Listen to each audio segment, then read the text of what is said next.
안녕하십니까. 오늘 말씀의 제목은 아담아 내가 어디 있느냐입니다. 요절 말씀은 창세기 3장 9절입니다. 다 함께 요절 말씀 읽어보시겠습니다. 시작. 여호와 하나님이 아담을 부르시며 그에게 이르시되 내가 어디 있느냐. 하나님은 당신의 형상대로 인간을 지으셨습니다. 아름다운 에덴과 가정을 주셨으며 계명의 말씀도 주셨습니다. 인간은 부족한 것 없이 자유를 누리며 행복하게 살 수 있었습니다. 하지만 사탄의 유혹에 넘어가 죄를 지음으로 낙원을 상실하게 되었습니다.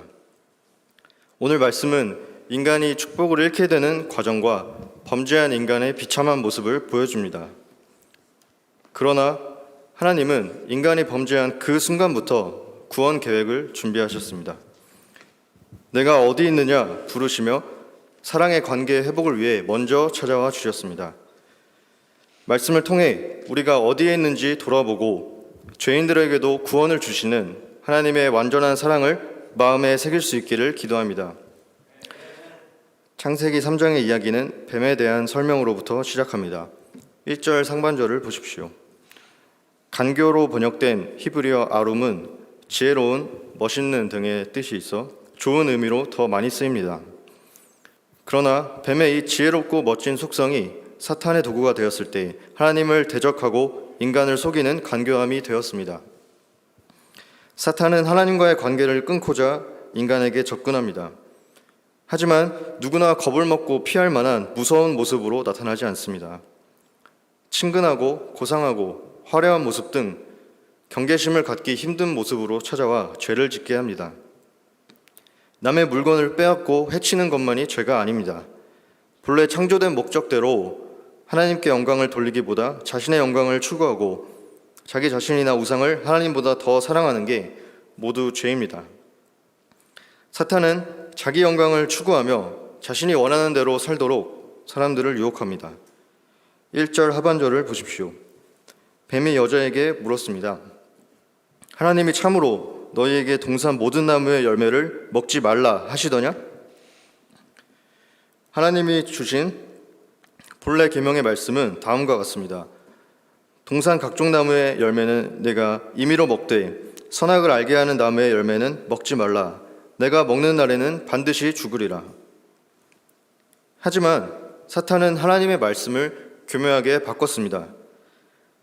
이를 통해 많은 열매를 임의로 먹게 하신 것보다 먹지 말라는 것에 초점을 맞추게 하며 불평과 원망을 심었습니다. 또한 참으로라는 말을 하여 말씀에 대한 의심과 회의를 갖도록 유도했습니다. 에덴에서조차 사탄의 시험이 있었다는 사실은 영생을 거저 얻을 수 없음을 알려줍니다. 시험을 통과할 만한 믿음이 있어야 영생을 누릴 수 있는 것입니다. 시험을 통과하면 나 자신도 성숙의 기쁨을 누리지만 하나님도 나로 인해 더욱 영광 받으십니다. 그렇다면 시험을 이기려면 어떻게 해야 할까요? 예수님은 그 답을 주셨습니다. 사역을 시작하기 전 예수님도 광야에서 사탄의 시험을 받으셨습니다. 이때 예수님은 말씀으로 모든 시험을 물리치셨습니다. 말씀으로 시험을 이길 수 있는 것입니다. 말씀을 공부할 뿐 아니라 깊이 영접하고 의지하며 순종할 때 마음에 간직한 한마디 말씀이 시험을 이기게 합니다. 우리가 시험이 다가오는 것을 이상히 여기지 말고 말씀을 의지하고 순종함으로 승리하기를 기도합니다. 2절과 3절을 함께 읽겠습니다. 시작. 여자가 뱀에게 말하되 동산 나무의 열매를 우리가 먹을 수 있으나 동산 중앙에 있는 나무의 열매는 하나님의 말씀에 너희는 먹지도 말고 만지지도 말라. 너희가 죽을까 하노라 하셨느니라. 여자의 대답 속에 불신과 교만의 문제가 드러납니다. 하나님은 선악을 알게 하는 나무의 열매라고 분명히 말씀하셨지만 여자는 동산 중앙에 있는 나무의 열매라고 말하고 있습니다. 먹으면 반드시 죽는 열매가 동산에 있다면 실수로라도 먹지 않도록 정확히 기억해야 합니다. 하지만 여자는 말씀에 대한 경각심, 순종하고자 하는 마음이 없었고 반드시 죽으리라는 심판의 말씀에 대해서도 경외심이 없었습니다. 죽을까 하노라. 이 여자의 말 속에는 설마 나를 죽이기까지 하시겠어? 라는 불신과 교만의 생각이 담겨 있습니다. 또 여자가 임의로 추가한 만지지도 말라는 말 속에는 불평의 마음이 드러납니다. 하나님은 최소한의 영적 질서를 위해 한 가지 계명만 주셨는데 여자는 이것을 부정적으로 여기고 확대 해석하여 자신의 자유가 제한받는다고 느꼈습니다. 왜 여자는 불평의 마음을 갖게 되었을까요? 하나님이 주신 축복에 대한 감사가 없었기 때문입니다. 감사가 없고 부정적인 생각을 가지고 있을 때 사탄이 그 틈을 타 공격합니다. 그러므로 신자라면 적극적으로 감사해야 합니다. 하나님은 언제나 옳고 선하시다는 믿음이 있을 때 범사에 감사할 수 있습니다. 반면 하나님을 믿지 않고 자신이 원하는 것 그리고 현실 문제만 바라볼 때 감사할 수 없습니다. 이처럼 감사가 없다는 것은 하나님과의 관계에 문제가 있다는 신호이므로 쉽게 넘겨서는 안 됩니다. 우리가 감사할 수 없을 때 하나님과의 관계를 먼저 살피고 말씀의 전신갑주를 입음으로 사탄의 공격을 막아야겠습니다. 4절과 5절을 함께 읽겠습니다. 시작. 뱀이 여자에게 이르되 너희가 결코 죽지 아니하리라. 너희가 그것을 먹는 날에는 너희 눈이 밝아져 하나님과 같이 되어 선악을 알 줄 하나님이 아심이니라. 허점을 발견한 사탄은 선악과를 먹어도 결코 죽지 않으며 오히려 눈이 밝아져 하나님과 같이 된다는 거짓 확신을 심었습니다. 여자의 교만과 불신의 틈을 파고들어 하나님처럼 되려는 더 큰 교만을 심었고 하나님같이 될까봐 선악과를 먹지 못하게 하신 것처럼 말하여 더 큰 불신을 심었습니다. 계명의 말씀이 사라지고 마음에 죄악된 생각들만 가득해진 여자에게 선악과는 아주 매혹적인 열매로 보였습니다. 죄에 미혹되면 일탈의 짜릿함, 새로운 것에 대한 호기심 등 죄를 향한 갈망이 생기고 분별력이 사라집니다. 한번 미혹되면 물리치기가 쉽지 않으므로 죄의 유혹이 올 때는 단호하게 끊어내고 피해야 합니다. 하지만 여자는 결국 선악과를 따먹었고 남편 아담에게도 주었습니다. 아담도 거리낌 없이 선악과를 먹음으로 인류 최초의 범죄가 행해졌습니다. 사탄의 말대로 그들의 눈이 밝아져 하나님같이 되었습니까? 7, 8절을 보십시오. 그들은 죄의식에 눈을 떴을 뿐 하나님과 같이 되지 않았습니다. 오히려 하나님과 사랑의 관계가 파괴되었습니다. 하나님의 영광이 떠난 볼품없는 자신들의 몸을 보았고 이를 가리고자 무화과 나무 잎으로 어설픈 치마를 만들어 입었습니다. 하나님의 소리가 들리면 반갑게 교제했던 그들이 하나님의 소리를 피해 나무 사이에 숨게 되었습니다. 9절을 함께 읽겠습니다. 시작. 여호와 하나님이 아담을 부르시며 그에게 이르시되 내가 어디 있느냐. 본래 인간은 하나님이 심히 기뻐하시는 존재, 세상을 지키고 다스리는 청지기로 지음받았습니다. 그러나 본래 모습을 잃고 초라한 모습으로 두려움에 떠는 인간들을 보고 하나님은 매우 안타까우셨을 것입니다. 하나님은 그들을 불쌍히 여기사 내가 어디 있느냐 부르십니다. 아담이 어디 있는지 몰라서 부르신 게 아닙니다. 범죄한 아담의 실존을 깨우쳐주는 말씀입니다. 또한 이 음성은 죄를 고백하고 회개하도록 도우시는 진리의 음성, 있는 모습 그대로 나오도록 부르시는 사랑의 음성이었습니다. 하나님은 아담과 여자가 이 음성을 듣고 죄를 회개함으로 사랑의 관계가 다시 회복되길 원하셨습니다. 이사야 1장 18절은 말씀합니다. 여호와께서 말씀하시되 오라 우리가 서로 변론하자. 너희의 죄가 주홍 같을지라도 눈과 같이 희어질 것이요 진홍같이 붉을지라도 양털같이 희게 되리라. 오라 우리가 서로 변론하자는 말씀은 법정에서 변론이 이루어지듯이 하나님의 심판대 앞에 자신의 죄를 인정하고 하나님께 자비와 은혜를 구하라는 것입니다. 이 과정에서 자신의 죄를 직면하게 되면 두렵고 부끄러울 수 있습니다. 하지만 하나님의 부르심의 목적은 형벌이 아니라 회개를 통한 회복입니다. 동상이몽이라는 TV 프로그램에 오토바이에 푹 빠진 아들과 그 아버지가 출연하여 고민을 토로한 적이 있습니다. 개그맨 허경환은 조언을 위해 자신의 친구 이야기를 해주었습니다. 평소 오토바이 타는 것으로 부모님과 갈등이 있었던 자신의 친구는 어느 날 부모님 몰래 오토바이를 타다가 사고가 났고 부모님께 혼날까봐 병원에도 가지 못한 채 방 안에만 있다가 결국 다음 날 홀로 사망했다는 이야기였습니다. 부모님 몰래 오토바이를 탄 것은 잘못이지만 정직하게 말씀을 드렸다면 비록 혼날지라도 치료를 받아 다친 몸을 회복하고 사랑하는 부모님과 잘 살 수 있었을 것입니다. 그러나 자신의 잘못에 대해 정직하게 말하지 못했을 때 문제가 해결되는 것이 아니라 오히려 최악의 결과가 초래되었습니다. 하나님은 어떤 죄도 깨끗게 하실 수 있지만 그분께 나와 회개하지 않으면 그 은혜와 사랑을 영영 체험할 수 없습니다. 하나님과 점점 멀어질 뿐입니다. 아담은 어떻게 했습니까? 10절을 보십시오. 회개하지 않았습니다. 그의 대답은 죄의 결과로 인해 자신이 숨었다는 대답일 뿐이었습니다. 그에겐 자신의 죄와 슬퍼하시는 하나님보다 죄의 결과로 현재 자신이 겪고 있는 고통과 두려움이 더 크게 느껴졌던 것입니다. 죄로 인해 고통한다면 최선의 방법은 하나님께 나와 회개하는 것입니다. 회개하기보다 고통받고 있는 자신의 처지만 생각하고 그로 인해 하나님을 원망할수록 더 많은 죄를 짓게 됩니다. 11절을 보십시오.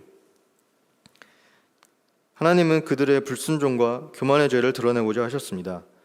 아담은 자신의 범죄 사실은 인정했지만 그 책임을 여자를 지으신 하나님께 전가합니다. 여자는 죄의 책임을 뱀에게 전가합니다. 두 사람 모두 불순종과 교만의 죄를 회개하지 않았습니다. 죄를 인정하는 것이 부끄럽고 두려울 뿐 아니라 이미 죄로 인해 손상된 양심이 제 기능을 하지 못했기 때문입니다. 14절을 보십시오. 하나님은 뱀에게는 왜 그랬는지 묻지 않고 즉시 저주를 내리셨습니다. 뱀은 배로 다니며 정신토록 흙을 먹게 되는 저주를 받았습니다. 15절을 다 함께 읽겠습니다. 시작. 내가 너로 여자와 원수가 되게 하고 내 후손도 여자의 후손과 원수가 되게 하리니 여자의 후손은 내 머리를 상하게 할 것이요 너는 그의 발꿈치를 상하게 할 것이니라 하시고. 하나님은 사탄을 저주하심과 동시에 인간을 향한 구원 계획을 말씀하십니다. 여자의 후손이란 동정녀 마리아에게서 나신 예수님을 의미합니다. 예수님은 인간의 죄를 대속하시려 십자가에서 고통당하고 피 흘려 죽으십니다. 뱀이 여자의 후손의 발꿈치를 상하게 하는 것이 바로 이 십자가 사건을 말합니다. 하지만 예수님은 죽음에서 부활하심으로 사망 권세를 이기십니다. 아담 안에서 모든 사람이 죽게 된 것처럼 예수님으로 인해 모든 사람이 삶을 얻는 구원이 시작됩니다. 뱀의 머리가 상하는 것은 바로 이 부활을 말합니다. 머리가 상한 사탄은 끝까지 하나님을 대적하지만 재림하실 예수님은 모든 전쟁을 이기고 최후 승리를 주십니다. 하나님은 이처럼 놀라운 구원 계획을 준비하셨습니다. 그러나 죄에 대한 심판도 공의대로 진행하셨습니다. 축복과 기쁨이었던 여자의 해산은 고통과 수고의 형벌이 되었습니다. 아담 또한 평생 땀 흘려 수고해야만 땅의 소산을 먹을 수 있게 되었습니다. 먹고 사는 걱정 없이 하나님이 주신 사명만을 위해 살던 인간이 먹고 살기 위해 평생 수고하다가 결국 흙으로 돌아가는 존재가 되었습니다. 이것이 무서운 형벌인 이유는 삶 가운데 언제나 수고가 가득하지만 이 모든 수고가 죽음과 함께 헛된 것으로 돌아가기 때문입니다. 죄로 인해 타락한 삶에서 구원받지 못한다면 이 형벌 속에서 인생이 주는 허무와 무의미에 평생 시달리게 됩니다. 그러나 신자들은 이 저주받은 삶에서 벗어날 수 있습니다. 하나님이 세상을 이처럼 사랑하사 독생자를 주셨으니 이는 그를 믿는 자마다 멸망하지 않고 영생을 얻게 하려 하심이라. 예수 그리스도를 믿기만 하면 멸망치 않고 영생을 얻을 수 있습니다. 영생을 얻는다는 것은 죽음으로 끝나지 않고 부활하여 천국에서 영원히 살 것을 의미합니다. 이뿐만이 아닙니다. 하나님은 이 땅에서도 영생을 누리게 하셨습니다. 요한복음 17장 3절은 말씀합니다. 영생은 곧 유일하신 참 하나님과 그가 보내신 자 예수 그리스도를 아는 것이니이다. 여기서 안다는 것은 체험적으로 아는 것을 말합니다. 우리가 하나님과 예수 그리스도를 믿으면 체험을 통해 하나님을 더 깊이 만나고 친밀한 사랑의 관계를 맺게 됩니다. 그리할 때 이 타락한 세상에서도 하나님과의 교제를 회복하고 영생을 누리며 생명력 넘치는 인생을 살게 됩니다. 먹고 사는 문제, 허무와 무의미에서도 벗어날 수 있게 됩니다. 왜 그렇습니까? 하나님은 먼저 그의 나라와 의를 구하면 모든 것을 더해 주시며 하나님께 자신의 삶을 드린 사람은 많은 열매를 맺게 되기 때문입니다. 죄인들을 위해 독생자를 내어주시고 영생과 축복을 회복하게 하신 하나님의 사랑과 은혜를 찬양합니다. 아담도 하나님의 말씀을 믿고 여자의 이름을 산자의 어머니란 뜻의 하와로 지었습니다. 하나님은 그들에게 가죽옷을 지어 입히셨습니다. 짐승의 피를 흘림으로 지어 입히신 가죽옷은 예수님의 십자가 보혈을 믿는 신자들이 장차 입게 될 의의 옷을 예표합니다. 22절에서 24절을 보십시오. 죄로 인해 타락한 인간들에게 영생은 또 하나의 형벌이므로 하나님은 인간을 에덴 동산에서 쫓으셨습니다. 이로써 인간은 낙원을 상실하지만 하나님은 에덴 동편의 그룹들과 두루 도는 화염검을 두어 생명나무의 길을 지키게 하심으로 영생에 대한 소망을 남기셨습니다. 저는 UBF 목자님이신 부모님 사이에서 태어났습니다. 하나님의 은혜로 어린 시절부터 말씀을 배우고 기도하는 축복을 누렸습니다. 무엇보다 고3 때 대입 준비 과정에서 말씀의 능력을 깊이 체험했습니다. 스트레스와 불안으로 공부가 되지 않을 때 찬양과 말씀이 큰 위로가 되었습니다. 하나님은 민수기 14장 9절 다만 여호와를 거역하지 말라 또 그 땅 백성을 두려워하지 말라 그들은 우리의 먹이라 그들의 보호자는 그들에게서 떠났고 여호와는 우리와 함께 하시느니라 그들을 두려워하지 말라 말씀을 주심으로 두려움 없이 수능을 보게 하셨습니다. 뿐만 아니라 합격하게 해주시면 캠퍼스 목자로 살겠다는 서원 기도를 들으시고 경희대 경영학과에 2차 추가 합격하게 해주셨습니다. 이 은혜는 단순히 대입 문제를 해결해 주신 것을 넘어 힘들 때마다 기억할 수 있는 한 가지 은혜가 되었습니다. 전역 후 적당히 신앙생활 하고자 할 때도 이 은혜를 기억하고 하나님께 열정을 드리고자 결단할 수 있었습니다. 졸업 후 대학원에 진학한 후에도 하나님은 이사야 43장 2절 말씀과 빌립보서 4장 13절 말씀으로 말씀에 체험을 하게 하시며 많은 은혜를 주셨습니다. 또 작년 여름 수양회에서 내 안에 거하라 말씀을 메시지로 전하게 하시며 언제나 하나님 안에 거할 때 극상품의 열매 맺는 인생을 살 수 있음을 알게 하셨습니다. 이번 학기는 석사과정 마지막 학기였는데 논문을 완성하기까지 정말 많은 스트레스와 압박감을 느꼈습니다. 하지만 하나님께 매달려 기도했을 때 로마서 8장 28절 말씀과 빌립보서 4장 13절 말씀을 의지하며 믿음으로 끝까지 인내할 수 있었고 무사히 졸업할 수 있었습니다. 하나님의 인도하심을 생각할 때 죄로 타락한 세상 가운데 언제나 하나님과 교제하며 말씀과 기도를 체험케 하신 은혜에 마음을 다해 감사할 수 있습니다. 그러나 말씀을 준비하며 나는 지금 어디에 있는지 돌아보았을 때 부끄러울 뿐이었습니다. 졸업의 은혜에 감사하며 기쁨으로 메시지를 맡았지만 말씀을 전할 자격이 없었습니다. 혈기와 정욕의 죄인이었고 말씀과 기도를 사랑하지 않았습니다. 신앙생활 가운데 회의적인 생각이 들 때가 많았고 교회와 목자님들의 방향에 대해 불만과 판단하는 마음을 가졌습니다. 이를 통해 언제나 가장 좋은 것을 주셨던 하나님을 불신하고 있는 자신을 보게 되었습니다. 하지만 이런 죄인임에도 불구하고 죄를 합리화하며 회개하지 않으려 하는 저의 모습을 보며 죄를 짓고 숨어있던 아담의 모습이 떠올랐습니다. 내가 어디 있느냐 하시는 하나님의 음성을 듣고 아담 또한 회개에 대해서 많은 고민을 했을 것입니다. 그러나 그가 하나님이 주시는 기회에 회개하지 않았을 때 하나님과 더 멀어질 뿐이었습니다. 이를 통해 저 또한 오늘 말씀을 하나님이 주시는 말씀으로 영접하고 회개해야 함을 깨닫습니다. 제가 하나님이 베푸신 은혜와 사랑에 감사하며 언제나 가장 좋은 것 주시는 하나님을 믿기보다 교만과 불신 가운데 혈기와 정욕, 불평과 판단의 죄를 지으며 이를 합리화했던 것을 회개합니다. 사탄이 주는 생각들을 버리고 믿음과 말씀으로 무장하여 하나님의 자녀로 살기를 기도합니다. 결론적으로 하나님은 죄인들을 위해 독생자를 내어주시며 완전한 사랑을 보이셨습니다. 우리가 이 사랑을 영접하면 타락한 세상에서도 거룩한 하나님의 자녀로 살게 됩니다. 또한 하나님은 오늘도 죄를 짓고 무화과 나뭇잎으로 가리며 살아가는 사람들에게 내가 어디 있느냐 물으십니다. 우리가 오늘 말씀을 통해 내가 하나님 앞에서 하나님이 원하시는 존재로 살고 있는지, 하나님과 사랑의 관계성을 맺고 있는지 돌아봐야겠습니다. 이번 수양회를 통해 죄를 깊이 회개하고 회복을 주시는 하나님의 사랑을 느끼며 창조 목적대로 살기를 기도합니다. 제가 기도하고 마치겠습니다.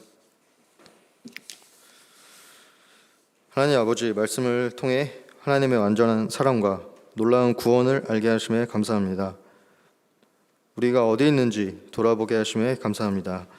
하나님의 음성을 영접하고 회개함으로 제약된 세상 가운데 하나님의 자녀로 살기를 기도합니다. 감사드리며 예수님의 이름으로 기도합니다. 아멘.